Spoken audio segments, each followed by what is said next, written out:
Light गोल में कीर्तन कराओ तो हमने जब ये पता चलो कि कोई नहीं गात कीर्तन, अपन तो धोखे में रहे।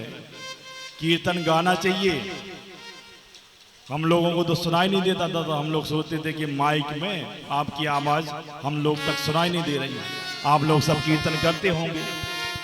मगर आज लाइट गोल के कीर्तन में पता चला कि आप लोग तो कीर्तन करते ही नहीं है।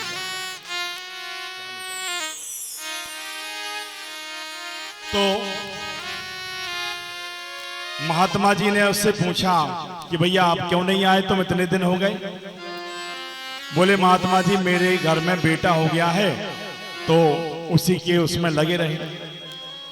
अच्छा सुंदर सुशील पुत्र उत्पन्न हुआ है, मैं पिता बन गया हूं। तो बोले अब तुम अपने आप से भी गए।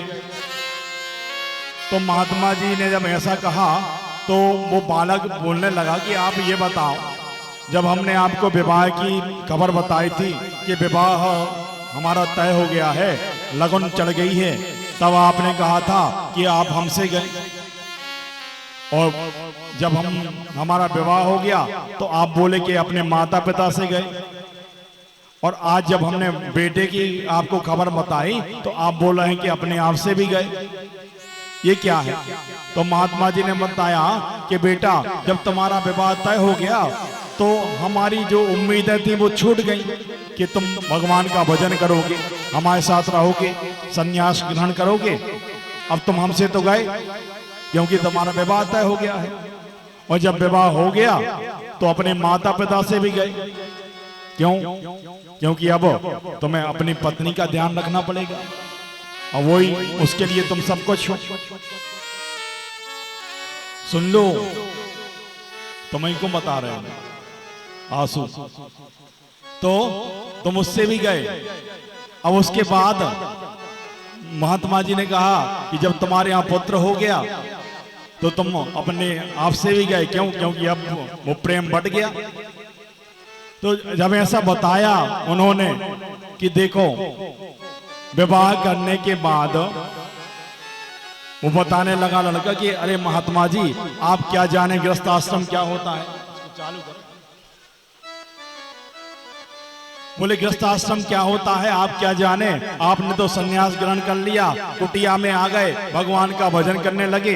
गृहस्थ आश्रम में गृहस्थ में कितना आनंद है, कितना प्रेम करते हैं सब, हमारी माता पिता कितना प्रेम करते हैं, भाई बंधु हमारा कितना प्रेम करते हैं हमसे, हमारी धर्मपत्नी कितनी सुशीला है, कितने अच्छे से हमें भोजन कराती है, कितना प्रेम करती है, हमारा बेटा भी हो गया वो भी हमें प्रेम करेगा। आप क्या जाने, ये तो आप तो महात्मा हैं, साधु हैं, और आप तो आश्रम में रहते हैं, आपको इन चीजों की क्या जानकारी। तो उन्होंने कहा बेटा संसार में कोई किसी का नहीं है, ये भ्रम मत पालो। तो बोले आप तो सन्यासी हैं, यहाँ कुटिया में बैठे रहते हैं, इसलिए आप ऐसा बता रहे हैं। बोले अच्छा ठीक है, ये बताओ हमने जो तुम्हें योग का अभ्यास कराया था कि श्वास रोकने का अभ्यास जो करवाया था, ब्रह्मांड में श्वास को चढ़ा लेना, प्राणायाम सिखाया था, वो याद है तुम्हें कि नहीं। बोले हाँ याद है। उसकी ये विशेषता थी उस प्राणायाम की कि सामने वाले को लगेगा कि सामने वाला इसकी श्वासें नहीं चल रही, ये मृत्यु को प्राप्त हो गया है, मर गया है, और उसको पूरी बातें सुनाई देंगी क्योंकि वो तो ब्रह्मांड में उसने अपनी श्वासें रोक रखी है, प्राणायाम करके रखा है। तो महात्मा जी ने कहा ठीक है, तुम आज जाके घर में और पेट दर्द का बहाना बनाना कि मेरे पेट में बहुत दर्द हो रहा है, और प्राणायाम करके अपनी श्वास को रोक लेना। सब ये समझेंगे कि तुम मृत्यु को प्राप्त हो गए, तुम्हारे प्राण निकल गए, और तुम पहले घर वालों को ये बता देना कि अगर मुझे कुछ हो जाए तो महात्मा जी को बुलवा लेना। तो वो लोग हमें बुलवाएंगे और फिर हम पूरा दूध का दूध पानी का पानी कर देंगे कि कौन कितना प्रेम करता है तुमसे, कौन नहीं करता। अब उसने ऐसे ही किया, घर में एक दो दिन पहले से बताने लगा कि अगर मुझे कभी कुछ हो जाए तो जो महात्मा जी की कुटिया में हम जाते हैं उनको बुलवा लेना। ऐसा उसने अपने घर में सबको बता के रखा था। और 2-3 दिन बाद उसने क्या किया कि अपने श्वास को ब्रह्मांड में चढ़ाने के पहले बड़ी जोर से अपनी पत्नी से बोला, भोजन का समय था, भोजन के समय बोला कि मेरे पेट में बड़ी जोर से दर्द हो रहा है। और थोड़ी देर बाद उसने अपने प्राणों को ब्रह्मांड में चढ़ा लिया और वहीं अचेत होके लेट गया।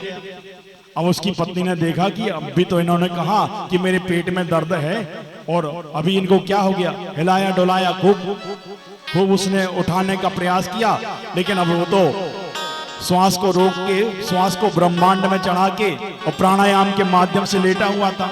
सुनाई उसको सब दे रहा था। उसने खूब जगाने का प्रयास किया। जब वो समझ गई कि ये तो मर गए, इनके तो प्राण पखेरे उड़ गए, अब इनमें कुछ नहीं रखा है, तो उसने सोचा अभी रोने लगूंगी अगर तो भूखा पूरा दिन हो जाएगा भूख में कहां तक रोऊंगी।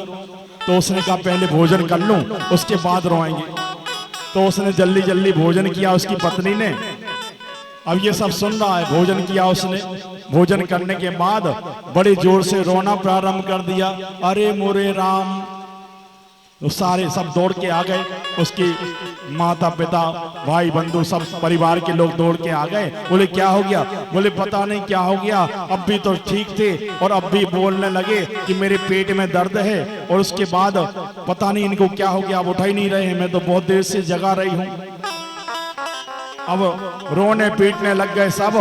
तभी उनको याद आया उनके पिता को कि वो ये हमसे कहता रहता था कि जब भी कुछ अनिष्ट हो जाए, कुछ गलत हो जाए या हमें कोई तकलीफ हो तो महात्मा जी को बुला लेना। महात्मा जी को बुलवाया गया। अब महात्मा जी, ये तो सब तैयारी दोनों की थी। महात्मा जी ने कहा अरे राम राम, बहुत अच्छा हमारा शिष्य था, बताओ इसको क्या हो गया। महात्मा जी ने कहा ठीक है, एक कटोरा दूध लाओ। एक कटोरा दूध बुलवाया और बोले उसमें शक्कर डालो। और एक पुड़िया ले गए थे भभूत की महात्मा जी, तो भभूत डाल दी उसमें, कुछ मंत्र पढ़ दिए और बोले अब तुम्हारा ये बेटा जीवित हो सकता है, लेकिन अगर कोई ये मैंने इसमें विष मिला दिया है और ये दूध जो भी पिएगा तो मेरे तप के प्रभाव से ये दूध जो पीने वाला दूध वो मर जाएगा और उसके बदले में ये जीवित हो जाएगा। तो सबसे पहले उस लड़के के पिता को दिया वो कटोरा कि लो ये कटोरा पान दूध तुम पी लो, तुम्हारा बेटा जीवित हो जाएगा, तुम मृत्यु को प्राप्त हो जाओगे। तो उसका पिता कहता है कि महात्मा जी हम प्रेम तो बहुत करते हैं अपने बेटे को, करते थे, मगर अब ये तो संसार सागर है, जो आया है उसको जाना ही है। अब वो तो इतने तक साथ था हमारा, उसका चला गया बेचारा, अब इसके लिए हम क्यों अपने प्राण देने लगे। माँ से पूछा, माँ बोली कि अब महाराज मैं तो पी लेती, मगर मेरे बाद फिर मेरे स्वामी का ध्यान कौन रखेगा, मुझे तो इनका ध्यान रखना, बेटा तो चले गया और ये अकेले पड़ जाएंगे, इसलिए मैं भी नहीं पीती। पत्नी को दिया। अब वो लड़का जो है लेटा लेटा सब सुन रहा है, पत्नी को दिया तो बोली कि मैं काहे को अपना जीवन खराब करूंगी, अभी मेरी उम्र ही क्या है, मैं अपने पिता के घर में चले जाऊंगी, दूसरा विवाह हो जाएगा, इनके साथ मेरा संग ही कितना था। जब उनके माता पिता जिनने जन्म दिया वो ये दूध नहीं पी रहे तो मैं क्यों अपनी बलि देने लगूं। अब बहन से कहा, उसने भी ऐसे ही बहाने बना दिए जब सबको, तो महात्मा जी बोले कि तो फिर हम ही पिए लेते हैं। सब कहने हाँ महाराज, आप सन्यासी हैं और आपके आगे पीछे कोई नहीं है, आप ही पी लो, कम से कम हमारे लड़का के प्राण तो लौट आएंगे।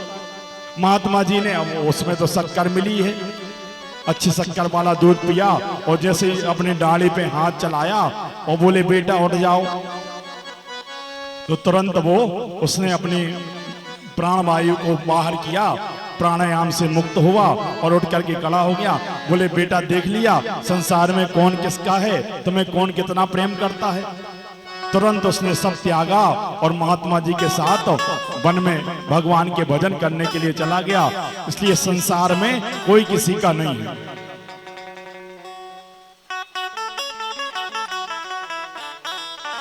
कोई किसी का नहीं है, ये सब झूठा संसार है। इसलिए परमात्मा ही सबके हैं, वही कण कण में विद्यमान है। इसलिए नारायण का नित्य ध्यान करना चाहिए।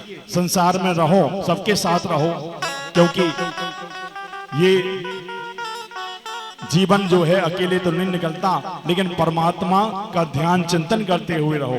जो आपके साथ जीवन भर रहना है, जो धर्म कर्म आपके साथ जाना है, वो धर्म कर्म आपको करना चाहिए।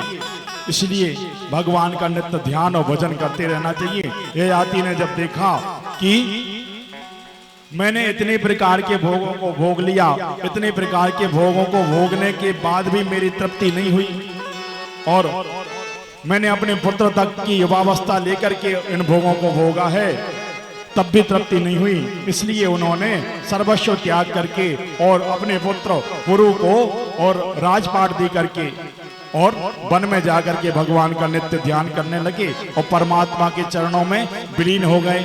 बोलिए नारायण भगवान की जय। झूठा ये संसार है, झूठा भरम जाल है,